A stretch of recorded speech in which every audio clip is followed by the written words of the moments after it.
মাশা আল্লাহ, খুব সুন্দর হয়েছে। আরো সুন্দর করে লেখার চেষ্টা করবেন।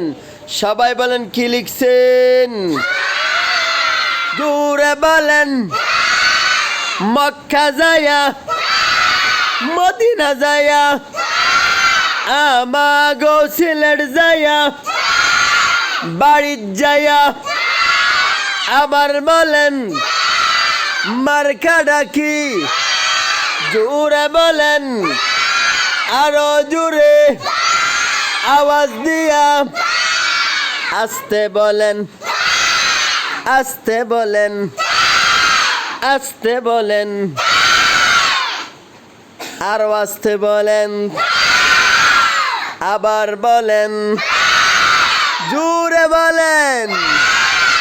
মাশাআল্লাহ, সবাই সিলেট পরিষ্কার করেন।